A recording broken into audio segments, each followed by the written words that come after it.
자리에서 일어나셔서 하나님 말씀 보도록 하겠습니다. 마가복음 14장 1절부터 9절까지 말씀을 합독으로 봉독하겠습니다. 신약 성경 79쪽가량의 마가복음 14장 1절부터 9절까지 말씀이 되겠습니다. 자, 이틀이 지나면 시작.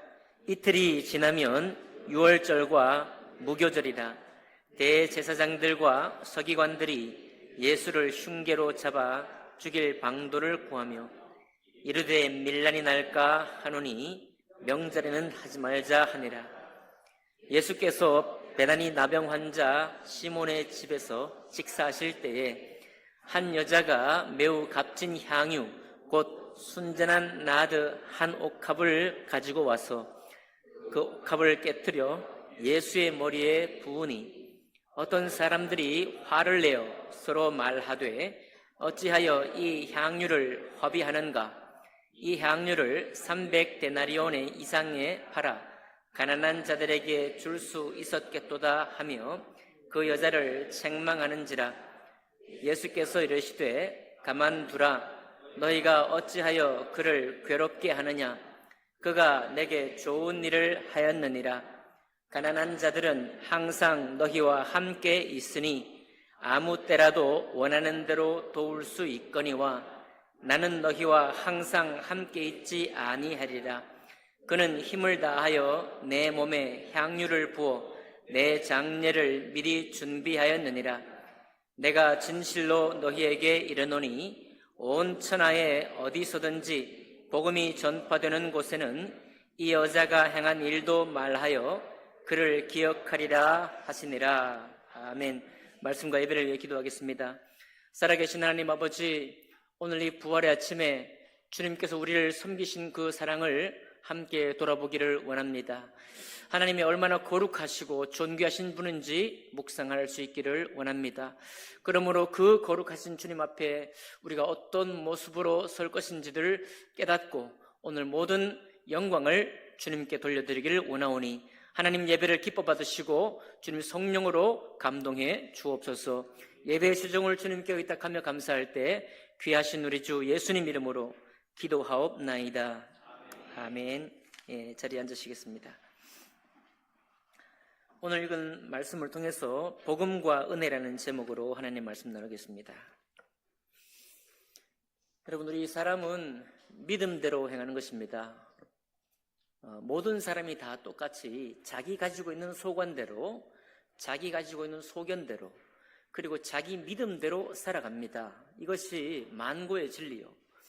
굳이 꼭 예수 믿는 믿음으로만 사는 게 믿음대로 사는 게 아니라 세상 모든 사람이 자기 믿음대로 사는 거예요. 그래서 하나님이 없다라고 믿는 사람은 하나님이 없는 채로 살기로 작정하고 살아가는 것이고, 하나님이 계시지만 나를 구원하신 그 구원자의 사랑을 가지고 오신 하나님이 아니라 저기 높은 곳에 저 하늘과 별을 지으신 저 구중궁궐, 저 높은 거리에 나와는 상관없는 채로 있다고 믿는 사람은 그런 믿음으로 이 세상을 살아가는 것이고, 이제 우리 하나님께서 자기의 높은 보좌를 버리시고 이 미약하고 죄 있는, 아니 평소에는 우리가 죄가 없어요.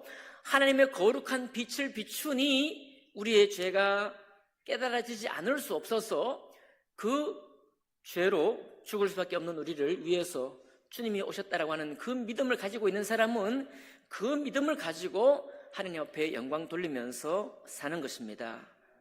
그래서 이 믿음은 정직한 것입니다. 우리 주위를 둘러보면, 또 우리 자신을 바라보면, 우리 또 믿는 사람들이, 믿노라 하는 사람들을 바라볼 때 그들이 어떻게 믿는지를 보면 그가 믿는 바가 어디에 있는지를 우리가 정확하게 찌르지 못해도 그의 믿음이 그대로 나타나게 되어 있습니다. 그래서 여러분, 우리는 소망할 것이 무엇인가 하면 과연 예수님이 진리가 맞고 그분이 메시아, 우리를 구원하신 구원주가 맞고 당신의 영혼의 모든 수고를 들여서 우리를 값주고 사신 분이 맞다고 하면 그 진리를 믿는 믿음으로 나의 삶이 사라지기를 원하는 것입니다. 그게 바로 믿음으로 사는 거예요.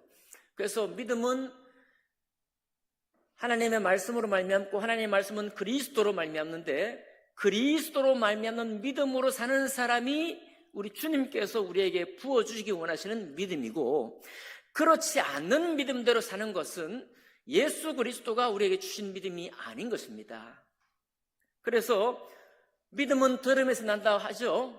우리 수많은 사람들이 자기가 듣고 그 들린 바대로 살기 때문에 불신하는 거예요. 불신 사람은 주님을 안 믿는 대신에 자기 소견대로 사는 것입니다. 자기를 믿을 뿐만 아니라 세상에 유명한 사람이 했던 정말 믿고 따를 만한 것이 있거든요.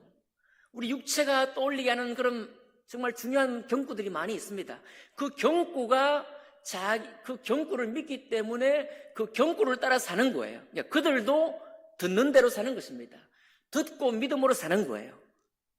우리 믿는 사람이 볼 때는 저 사람이 불신이다, 신앙을 갖지 않고 살고 있다고 하지만 그들도 그가 믿는 신앙이 있는 것입니다. 그가 믿는 가치관이 있는 거예요. 하나님께서 여러분과 저를 불러서 우리에게 공급해주고 우리를 축복하기 원하는 것은 뭐냐면 구주 예수 그리스도가 여러분과 저를 섬기신 그 사랑, 곧 예수 안에 있는 하나님의 사랑을 믿는 믿음으로 살기를 원하시고 그 믿음으로 우리를 초대하시고 그 믿음 안에 살도록 우리를 부르신 것입니다. 네. 오늘 여기 마가복음 14장에 여러분과 제가 읽은 말씀 가운데도 여러 사람의 유형들이 나오죠. 첫 절에 보니까 이틀이 지나면 유월절과 무교절이라 대제사장들과 서기관들이 예수를 흉계로 잡아 죽일 방도를 구한다. 자, 대제사장은 하나님을 섬기고 유대인들의 죄를 대속하기 위해서 짐승을, 동물 제사, 소나 양이나 염소를 잡아 하나님의 성전에 들어가서 피를 흘려서 1년에 한 번 죄를 대속하는 사람이 대제사장이고 그가 하나님과 사람 유대인들을 하나로 화목하게 만드는 사람 직분을 가진 자가 대제사장입니다. 서기관들은 하나님 말씀을 연구하고 하나님 말씀을 가르치는 사람들이에요. 자, 이 둘이 다 하나님을 믿는 사람입니다. 하나님을 믿는데 이 사람들의 믿음 속에는 이 땅에 오신 예수 그리스도를 믿을 수 있는 눈도 없고 귀도 없고 그런 가슴도 없는 것입니다. 그렇기 때문에 하나님을 믿는데 하나님이 정한 구약 율법대로 따라 섬기고 사는 사람인데도 불구하고 예수를 그 간악한 계획을 세워서 예수 죽일 방도를 구하며 사는 거예요. 이 말은 뭐냐면 이들도 하나님 믿는데 하나님 믿지만 하나님의 독생하신 아들, 처음부터 계획하신 예수 그리스도, 육체로 오신 예수 그리스도, 몸으로 오셔서 우리 몸과 영혼을 온전히 살리시려고 오신 이 예수를 믿는 믿음이 없는 것입니다. 하나님을 믿는 믿음이 있어 여러분 잘 아셔야 됩니다. 세상에 하나님 믿노라는 많은 사람들이 진실로 예수 그리스도의 은혜를 입고 사느냐? 그렇지 않은 사람이 많은 거예요. 그저 창조주, 이 세상을 지으신 하나님을 믿고 이 세상에 하나님 말씀을 주신 그 하나님만 믿지 예수 그리스도를 믿지 못하는 사람이 많이 있는 것입니다. 그 사람들이 하는 일이 뭐냐면 예수 죽일 방도를 계획하는 거예요. 예수 못 믿겠다는 것입니다. 예수님을 내가 믿는다는 것이 무엇인지를 알지 못하는 거예요. 자, 그런데 저들이 두려움이 있습니다. 하나님을 경외하고 살아계신 하나님을 두려워해야 되는데 이들이 두려워하는 게 있는데 밀란이 날까 두려워하는 거예요. 그래서 명절, 유대인 중에 가장 큰 명절이죠. 유월절과 무교절은 가장 큰 명절인데 이 명절에는 하지 말자. 명절에 괜히 백성들을 건드렸다가 심기를 불편하게 했다가는 밀려 날 것이니까 그렇게 하지 말자라고 하는 장면이 향유 옥합 깨뜨린 여인 바로 앞에 있는 장면입니다. 여러분, 그러니까 우리가 믿노라는 이 신앙을 가지고 살고 있는데 이 세상에 우리의 주변 환경 속에 이 대제사장과 서기관과 같은 그런 믿음으로 가는 사람이 얼마나 많은지 모릅니다. 우리의 신앙을, 참된 신앙을 흐트러뜨리고 진리 안에 나아가지 못하도록 하는 사람들이 얼마나 많은지 몰라요. 그래서 그것을 일컬어 주님께서 뭐라고 하십니까? 적그리스도, 거짓 선지자들도 아름답게 나타난다는 겁니다. 가장 아름답게 나타난다고 말씀하고 있어요.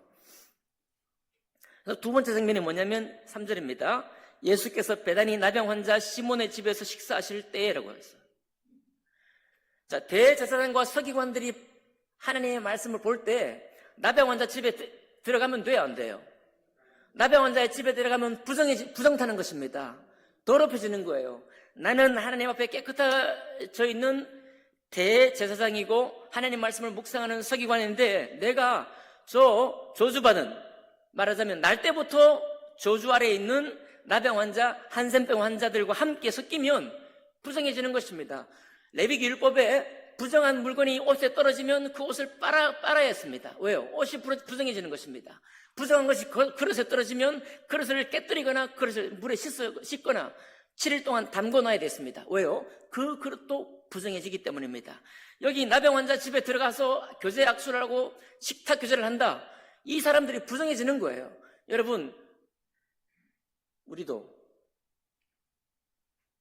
여러분도 다 아시는 것처럼 거룩한 빛 광성교회 앞에 나병 환자촌이 있었죠?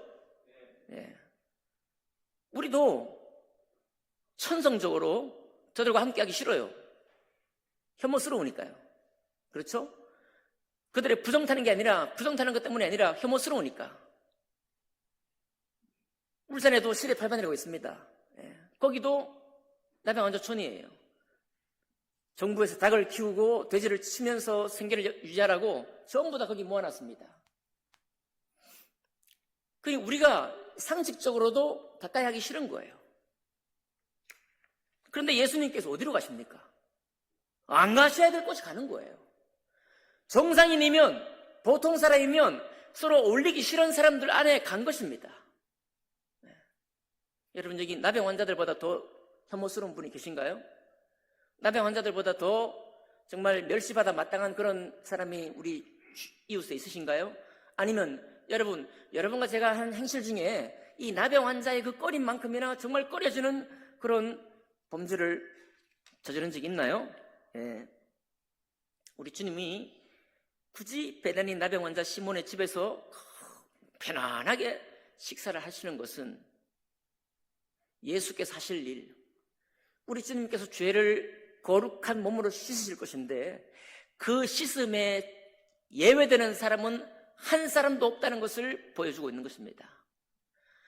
하나님이 씻은 그 거룩한 보혈의 씻음 밖에 예외되는 사람, 심지어는 극악무도하게 살인했던 그 살인자라고 할지라도 그조차도 예수의 보혈, 죽으시고 모든 피를 쏟아내시는 그 피 흘리심, 그 깨끗한 가운데 씻어지지 않는 흉악한 죄도 없다라는 거예요. 그래서 그 집에 식사하고 있습니다.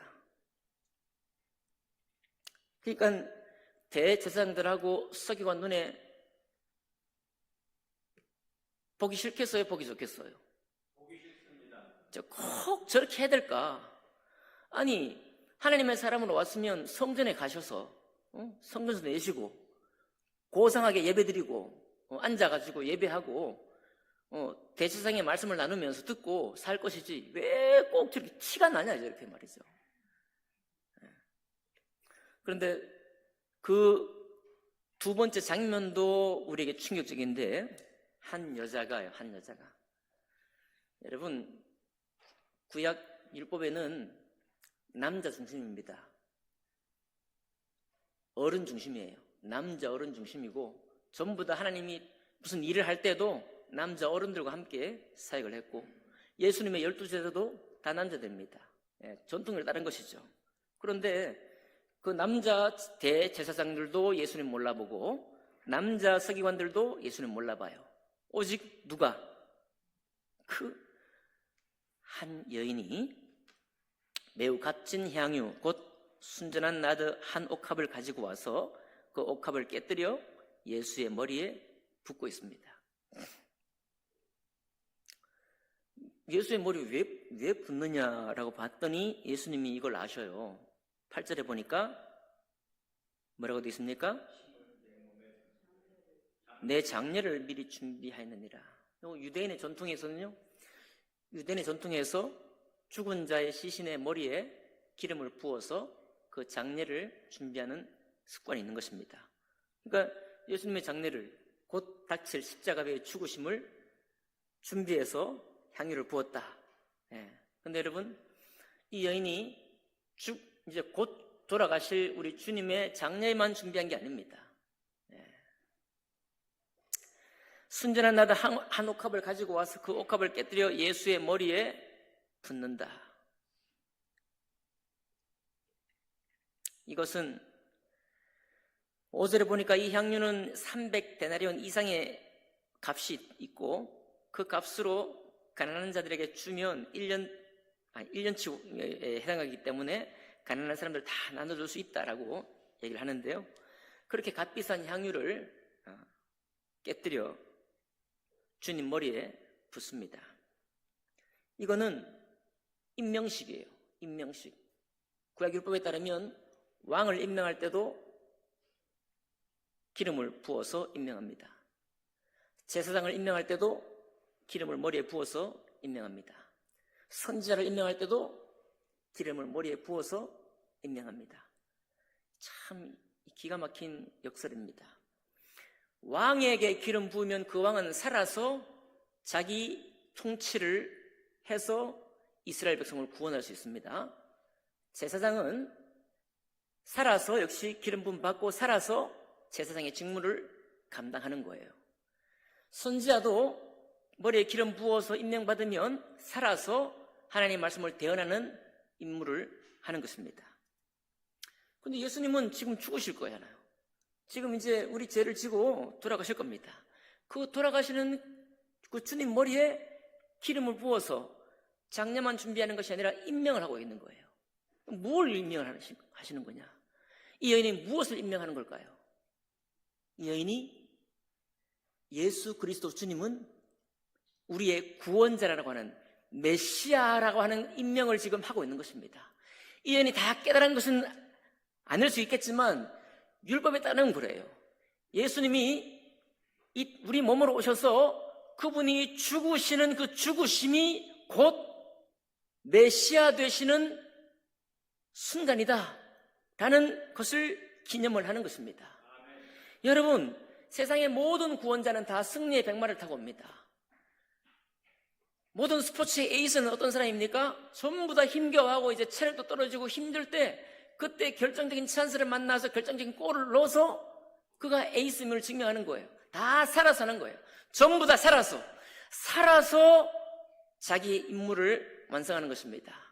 예수님은 하나님께서 어떻게 우리를 축복하기 원하시는가? 나병 환자보다 괜찮은 우리, 혹은 나병 환자보다 더 정말 못된 그런 출생의 비밀이나 그런 인생의 아픔을 가지고 있는 사람이라고 할지라도 이 예수께서 당신에게 기름 부으신 임명하신 그 구주 메시아적인 임명을 받으시는데 그 임명이 어떻게 완성이 되고 어떻게 이루어집니까? 그분이 모든 사람들의 죄를 짊어지고 그 죄를 위해서 대속의 피를 다 쏟아 부으실 때 그때 우리 주님이 우리의 메시아가 되는 것입니다. 여러분과 저의 구세주가 되는 거예요. 여러분과 저를 죄악 가운데서 건지시는 하나님의 구원주가 되는 것입니다. 그러지 않고는 우리 모두는 여전히 죄악 가운데 있는 것입니다. 우리가 매일 말하고 매일 사람 만나고 우리 속 생각으로 생각하고 우리 행동으로 행동하는 그 모든 행실 가운데 죄가 없을 수가 없습니다. 잘못이 없을 수가 없어요. 그럼에도 불구하고 주님의 깨끗하고 순전하신 보혈, 하나님의 보혈, 예수 그리스도의 보혈은 피를 다 쏟으셔서 그 쏟으심을 통해서 여러분과 제가 지난 시간까지 지은 죄, 오늘 짓는 죄, 내일 짓는 죄, 우리가 죽기 전까지 짓는 죄, 모든 죄를 다 씻어 내시는 것입니다. 그 씻음의 완성으로 오신 분이 예수 그리스도십니다. 그러니까 여기 대제사장들과 서기관들은요, 예수님이 뭘 하러 오셨는지 심지어 구약의 예언도 되어 있습니다. 처녀가 잉태하여 아들을 낳을 것이다. 예언도 있고 마지막 날에 우리를 노하기를 더디하시고 인자하시고 은혜 베풀기를 원하시는 그 주님이 오셔서 우리를 건져내실 것이다. 그 예언을 알고 있습니다. 그런데 이들 중에 어떤 사람도 사람이 사람의 몸으로 입고 우리에게 오신다는 생각을 한 번도 해본 적이 없는 것입니다. 오직 하나님의 승리, 하나님이 어떻게 승리를 줄지 모르지만 그분이 우리를 건져내실 것이다. 정치적으로 건져내든 우리 삶 속에서 건져내든 어떤 식으로든 우리를 건져내실 것이다. 그 믿음만 가지고 있는 것입니다. 여러분, 그러나 하나님의 율법상 죄로부터 해방받지 않는 사람은 하나님께 나아갈 수 없습니다. 하나님의 거룩한 빛 안에 나왔을 때 우리가 깨닫는 그 죄를 말하는 거예요, 여러분. 어떤 사람은 그렇게 말합니다. 내가 무슨 그렇게 죽을 죄를 졌단 말이에요. 우리 돌아가신 모친도 이렇게 얘기했습니다. 아직 주님 깨닫지 못할 때 교회에서 우는 사람 보면 이해가 안 됐다는 거예요. 뭔 죄를 그렇게 많이 지었길래 저렇게 우냐 말이에요. 뭔 죄를 그렇게 많이 지었냐, 그렇게 생각했대요. 근데 모친의 고백이 뭡니까? 예배 때도 아니에요. 장바구니를 들고 시장 갔다가 돌아오는 길에 멀리 보는 십자가 앞에서 거꾸로 섰다는 것입니다. 죄가 깨달아졌다는 거예요. 그럼 내가 오늘 말 잘못해서 그렇습니까? 오늘 이웃에게 해코지해서 그러는가요? 내가 괜히 돈 떼먹었습니까? 그런 하나하나 한 가지 행위 때문에 그분이 죄를 인식했을까요? 그렇지 않습니다. 거룩하신 하나님 앞에 죄 없고 흠 없는 온전한 하나님, 그 영광 앞에 딱 우리의 심정이 부딪히니까 이사야 선지자도 주님 내가 죄인입니다. 베드로 사도도 주님 내가 죄인이니 나를 떠나소서. 예레미야도 나는 아이라 말할 줄 모릅니다 라고 고백하는 것입니다. 사도 바울도, 하나님을 알았던 사도 바울도 예수 그리스도를 만나자마자, 그분의 음성을 듣자마자 거꾸로 져서 주여 니시니까 라고 하나님 앞에 무릎 꿇었던 사도 바울을 보게 되는 것입니다. 여러분, 그러니까 거룩하신 주님 앞에 내가 어떤 사람인지 깨닫지 않고는, 그것을 주님께서 우리에게 알려주시 않고는 어떤 사람도 자기가 죄인이라고 고백할 수 없고요, 죄인이라고 고백할 수 없는 어떤 사람도 예수를 그리스도라 말할 수가 없습니다. 예수는 그냥 교회를 세우신 그분이라고만 이해할 뿐 예수가 나의 주님이 되지 못하는 거예요. 그런데 이 여인은 벌써 그것을 어떻게 알았는지, 성령께서 그것을 깨우쳐 주셨는지 모르겠지만은 주님의 장례를 준비할 뿐만 아니라 주님의 죽으심을 기념할 뿐만 아니라 주님이 죽으심으로서만 메시아가 될 수 있다고 하는 그 사실을 기념해서 메시아를 임명을 하고 있는 것입니다. 주님 나의 주님이십니다, 우리 모두의 주님이십니다 라고 그 향유를 붓고 있는 것입니다. 여러분, 주님이 누구십니까? 여러분, 시양 드리고 시제 드리신 여러분 한번 들어보십시오. 시제 드릴 때도 참 신성한 공간을 만들어 놓습니다. 들어오는 출입문 따로 있고, 이제 제 드리는 그 문도 따로 있어요. 그렇죠? 안에 들어가서 제사 지낼 때 차리는 상도 정해져 있고, 거기 신주도 모시고 더 거룩하고 거룩한 곳으로 가서 그걸 합니다. 예수님께서는요, 나는 문이다 그랬어요. 여러분, 우리가 눈에 보이는 그 시양하고 시제 드릴 때 그 모든 것들이 나는 문이다 예수님 말씀하셨는데, 첫 번째 문, 성 안에 성막에 처음 들어갈 때 그 문도 예수님이시고, 성소로 들어갈 때 그 문도 예수님이시고, 성소와 지성소를 나뉘어 그 휘장 문도 예수님이십니다. 그러니 예수님 한 몸에 우리의 거룩함의 저 뒤에 우리의 옷깃을 여미는 그 문에 들어오고, 성소에 들어올 때 다시 옷깃을 여미고 지성소에 들어가기까지 그 모든 문이 예수 그리스도의 한 몸에 다 있는 것입니다. 그러므로 예수님을 만나서 예수님을 믿은 사람은 이 문 저 문 통과하는 것이 아니라 주님을 믿는 믿음으로 하나님께로 곧장 나가는 것입니다. 이것이 바로 우리 거룩한 주님 앞에서 죄인일 수밖에 없는 우리에게 하나님께 나가는 영광의 문을 활짝 열어놓으신 나는 문이라 하신 말씀의 비밀입니다. 우리 주님은 또 나는 길과 진리와 생명이라 말씀했습니다. 우리 주님은 생명이십니다. 여러분, 주님께서 이 향유를 부어서 메시아 임명을 받지만 곧 죽으십니다. 그러나 주님이 죽으신 것은 당신의 죄 때문에 죽은 것이 아니라 우리의 죄를 짊어지고 죽으신 거예요. 그리고 그 죄값을 뼈 아프도록 너무나 고통스럽게 다 받으신 이후에 사흘 후에 다시 살아나셨습니다. 왜 살아나셨습니까? 그분에게 죄가 없기 때문에요. 그분이 영원히 거룩한 분이시기 때문에 죽음은 죄의 결과입니다. 심판도 죄의 결과입니다. 죄 때문에 죽음이 들어오고 죄 때문에 심판을 받고 죄 때문에 지옥 가는 것입니다. 그런데 우리 주님께서 여러분과 저의 모든 죄를 지고 졌으니까 죽어야 하십니다. 졌으니까 우리를 살리기 위해서, 우리를 어떻게 하기 위해서요? 우리를 거룩하신 하나님 앞에 다시 살게 하시려고, 죄에 대해서는 죽고 하나님의 의에 대해서는 다시 살게 하시려고 당신은 죽으셔야 했는데, 그 죽으시면서 흘리신 모든 물과 피가 하나도 남김없이 땅에 쏟아졌습니다. 돌이킬 수 없다는 거예요. 내가 돌이키지 않는다는 것입니다. 한 번 이미 영원히 쏟은 이 피를 다시 하나님이 거둘 일이 없다는 거예요. 그러니 우리의 죄를 대속한 이 대속이 완전히 땅으로 스며들었다. 완전히 이 피는 다시 살 수 없을 만큼이나 온전히 흘려진 것이다 라고 하는 뜻입니다. 여러분, 시향과 시제 드릴 때 헌주하시죠. 헌주. 제사의 예물을 드리고 또 헌주를 또 합니다. 사도 바울은 내가 전제와 같이 부음을 받을 날이 가까웠다, 내가 곧 죽을 것이다, 그렇게 하고 있어요. 그때 전제를 말하는, 전제가 바로 뭐냐면 우리말로 번역하면 헌주예요. 헌주. 여러분, 제사 드릴 때 술 따르죠? 네, 술. 포도주로 하는데 소재 제물하고 별개로 헌주 드립니다. 헌주 드려요. 어떤 사람은 산소에 가서 잔을 붓죠? 왜 붓습니까? 이거 다시 안 돌아오는 거예요. 그분이 드시든지 이렇게 안 돌아오는 것입니다. 다 쏟아붓는 것입니다. 주님의 피도 땅에 다 쏟아부었습니다. 인류의 모든 죄를 위해 다 쏟아부으신 거예요. 왜 그 주님을 다시 피 흘리도록, 주님을 다시 또 헌주를 하고 또 헌주를 하고 또 헌주를 하고, 왜 헌주를 합니까? 예수님이 그 붉은 보혈로 우리의 모든 죄를 대속하기 위해서 다 쏟으셨습니다.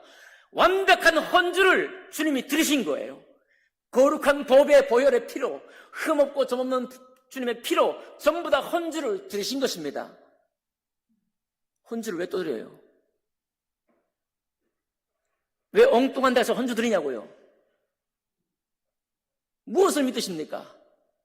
예수님이 여러분 조상들을 위해 드리는 헌주, 내일도 드리고 오늘도 드리는 헌주, 그 모든 헌주를 다 혈액 없는 헌주로 오직 예수께서만 드린 이 피 흘림의 헌주가 우리의 모든 죄를 사하신 영원한 능력의 주님이십니다.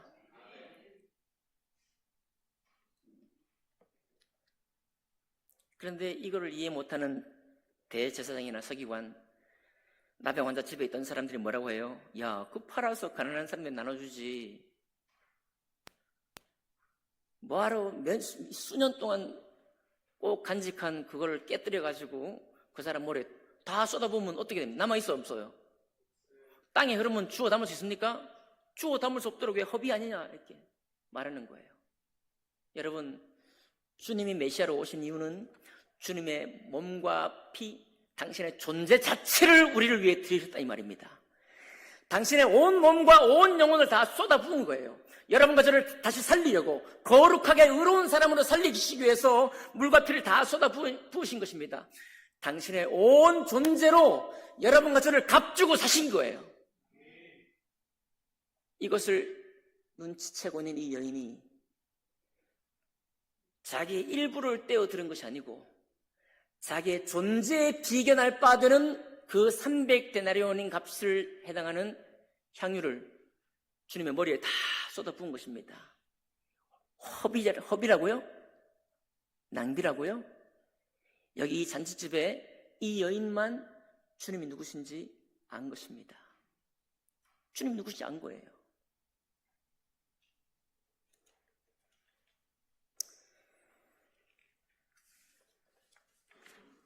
주님이 뭐라고 하십니까? 8절 보니까 그는 힘을 다하여 내 몸에 향유를 부어 내 장례를 미리 준비하였느니라.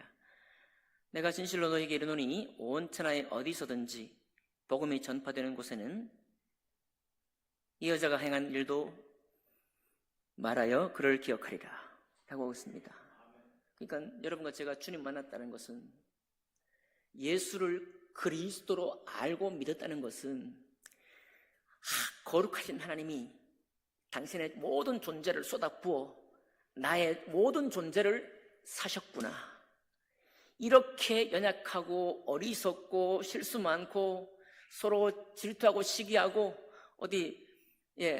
무슨 일만 하면은 실망하고 낙담할 일이 많은 바로 이 무지렁이 같은 우리를 위해서 뭐가 그렇게 대단하다고, 우리가 뭐 그렇게 주님이 온전히 우리를 사실 만한 존재라고 주님이 그렇게 하십니까? 근데 그렇게 우리를 사랑하셔서 우리의 모든 것을 사셨다 이 말입니다. 그것에 반응하는 이 여자가 행한 일, 향유컵을 다 깨어서 마치 자기 존재를 드리듯이 주님을 인정하고 주님께 영광 돌리던 바로 이 여자의 이 일을 복음이 전파되는 곳마다 전하라, 그리고 기억하게 하라, 이 말을 하는 거예요.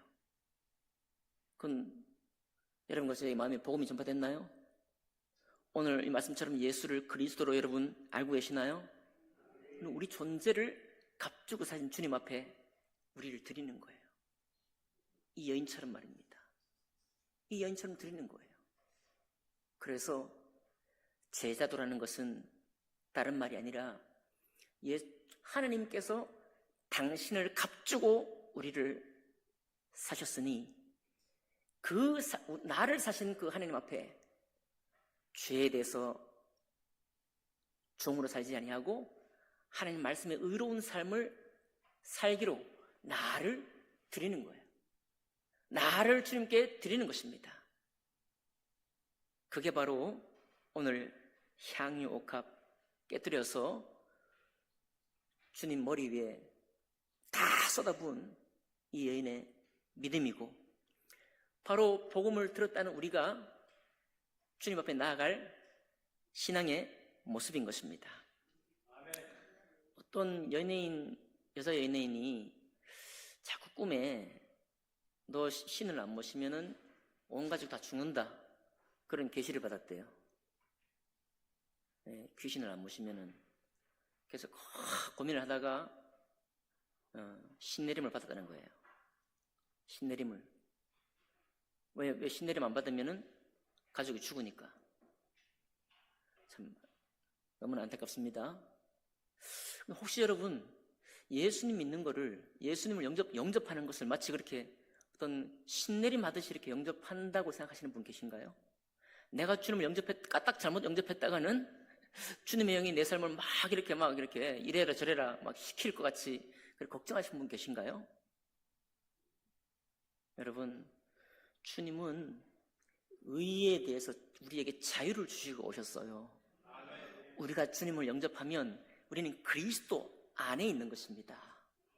자녀가 부모의 슬하에 안전한 그 보호함 아래에 있는 것처럼 우리가 주님을 영접한다는 말은 주님의 영이 나의 속에 들어와갖고 나를 막 이리 가라 저리 가라 하는 게 아니라, 그런 말이 아니라 하나님의 영원한 안전된 사랑과 생명의 그 품 안에, 그 울타리 안에 우리를 자유롭게 거하게 하시는 거예요. 오해하지 마시기 바라요. 여러분, 주님 영접하시기 바랍니다. 주님 영접하시고 구원받으시고 신뢰 순종하시고, 나는 그렇다고 해서 여러분 내가 살고 싶은 대로 살지 못하게 하시는 분이 주님이시다, 절대 그렇게 생각하지 마세요. 아시죠 여러분? 주님 얼마나 자유로우신 분이십니까? 주님 얼마나 정말 화통하신 분이십니까? 주님 얼마나 넓으신 분이에요. 때를 따라 성령이 우리를 이끄시는 그 발걸음을 따라서 우리를 인도하시는 분이십니다. 너무 좋으신 분이시죠. 내가 이렇게 너를 위해 죽었는데 니는 그것밖에 안 주냐? 막 이렇게 뭐 빚쟁이처럼, 일수수 받아낼 사람처럼 우리 주님이 그러신 분입니까? 아니잖아요.